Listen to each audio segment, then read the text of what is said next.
ஓம் கிருத்ஸ்ன பிரம்மவிதே வேதாந்த பாஸ்கராய நமஹ. திருஷ்டாரம் திருஷ்டி சம்யுக்தம் ஏ பஷ்யந்தி நிராமயம் பரிபூர்ணம் ந ஜானந்தி மந்தா வேதாந்த பாஸ்கரஹ. ஏ து தோஷரஹிதம் பரிபூர்ணம் ஆத்மானம் சம்யக் அவிஜ்ஞாய நேத்ரோபாதிகம் திரஷ்டாரமேவ ஆத்மத்வேன ஜானந்தி தே மூடாஹ. अद्य दिनस्य विषयः एते अकृत्स्नविद् एव. फरवरी मासे 14 दिनाङ्कः. இன்றைய தலைப்பு, யார் ஆத்மாவை அறியவில்லையோ அவர்கள் பூர்ணம் அற்றவர்கள். பிருஹதாரண்யக உபனிஷத்தில் வரக்கூடிய இந்த ஸ்ருதி வாக்கியத்தை பொறுத்து பரிபூர்ணமான ஆத்மாவை அறியாமல் வேறொன்றை ஆத்மாவாக யார் அறிகிறார்களோ அவர்களுமே பரிபூர்ணமற்றவர்கள், அவர்கள் மூடர்கள் என்று சொல்லக்கூடிய மந்திரமாக இது இருக்கிறது. பிருஹதாரண்யக உபனிஷத் 1:4 மந்திரம். தம்ன பஷ்யந்தி அகிருத்ஸ்னோஹி சஹ பிராணானேவ பிராணோ நாம பவதி வதன் வாக் பஷ்யன் சக்ஷுः ஸ்ருண்வன் ஸ்ரோத்ரம் மன்வானோ மனஹ தான்யஸ்ய ஏதானி கர்மநாமானி பவந்தி தே பரிபூர்ணம் ஆத்மானம் ந பஷ்யந்தி. அவர்கள் பரிபூர்ணமாக இருக்கக்கூடிய ஆத்மாவை பார்த்திராதவர்கள். தைஹி திருஷ்யமானோயமாத்மா பரிபூர்ண ஏவ யதா பிராணீதி ததா பிராணோ பவதி. பிராணன் உயிர்ப்பிக்கும் போது தன்னை உயிர் என்று நினைப்பார்கள். யதா வததி ததா வாக், பேசும்போது வாக் என்றும். யதா பஷ்யதி ததா சக்ஷுர் பவதி, பார்க்கும்போது கண்களாகவும். யதா ஸ்ருணோதி ததா ஸ்ரோத்ரம், காதால் கேட்கும்போது கேட்கும் சக்தியாகவும். யதா மனுதே ததா மனஹா பவதி, சிந்திக்கும் போது மனதாகவும். ஏவம் ஏதானி நாமானி, இவைகள் இந்த நாமங்கள் எல்லாம், நான் என்ற சொல்லுக்கு இந்த நாமங்கள் எல்லாம் அவர்கள் சூட்டிக்கொள்வார்கள். எதனால்?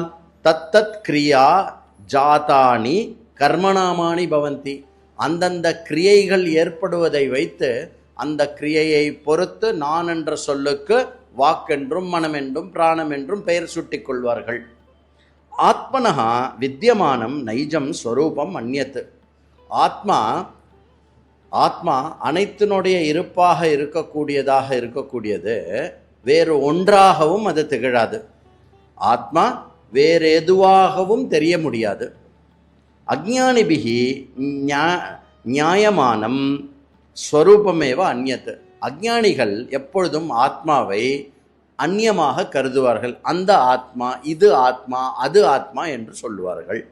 தத்யதா ஆத்மா பரிபூர்ணः அஜ்ஞானினः தூ தம் ஆத்மானம் பிராணः இதி வா வாக் இதி வா சக்ஷுः ஸ்ரோத்ரம் மனஹ இதி வா பஷ்யந்தி. அஜ்ஞானிகள் அதனால் என்ன பண்ணுகிறார்கள்? இந்த ஆத்மாவை பிராணனாகவோ மனதாகவோ பார்க்கும் சக்தியாகவோ கேட்கும் சக்தியாகவோ கருதுகிறார்கள். இமானி சர்வாண்யபி நாமானி தத்தத் கிரியா ஜாதான்யேவ நது ஆத்மனஹா ஸ்வரூபம். இந்த நாமங்கள் எல்லாம் எது ஆத்மாவுக்கு சூட்டப்படுகிறதோ அஜ்ஞானிகளால், அவைகளெல்லாம் அவைகளினுடைய கிரியையை பொறுத்து இருக்கக்கூடிய பேறுகளை வழிந்து அவைகள் யாதுமே ஆத்மாவனுடைய ஸ்வரூபத்தை குறிக்காது. ஆத்மாவனுடைய ஸ்வரூபத்தை குறிக்காத இந்த வார்த்தை எல்லாமே அஜ்ஞானிகளினால் பயன்படுத்தப்படுகின்றது. ஏது ஆத்மனஹா இயதேவ ஆத்மஸ்வரூபம் இதி மன்யந்தே தே அகிருத்ஸ்னவிதஹ. அதாவது இப்படி ஆத்மாவனுடைய ஸ்வரூபத்தை விடுத்து வேறொன்றாக அதை கருதுகிறார்களே அவர்கள் அகிருத்ஸ்னவித, அவர்கள் அறியாதவர்களை. எவ்வளவு அறிந்தாலும் அவர்கள் ஒன்றும் அறியாதவர்களே என்று உபனிஷத் கூறுகிறது. நதே பூர்ண ஞானினஹா, அவர்கள் ஞானிகள் ஆக மாட்டார்கள். ஏதானி சர்வாணி ஔபாதிக நாமானி அவித்யா கல்பிதான் ஏவ, இந்த மேலே கூறப்பட்ட நாமங்கள் அனைத்துமே உபாதியை பொறுத்து ஏற்படுகின்ற நாமங்களை வைந்து ஆத்மாவினுடைய ஸ்வரூபத்தை குறிக்கக்கூடியதில்லை. அதனால் ஆத்மாவை தானாக அனைத்துமாய் அறிபவனே ஞானி. இது ஆத்மா அது ஆத்மா என்று அறிபவன் எவ்வளவு அறிந்தாலும் அவன் மூடனே என்ற விஷயத்தை கொண்டது. ஓம் கிருத்ஸ்ன பிரம்மவிதே வேதாந்த பாஸ்கராய நமஹா.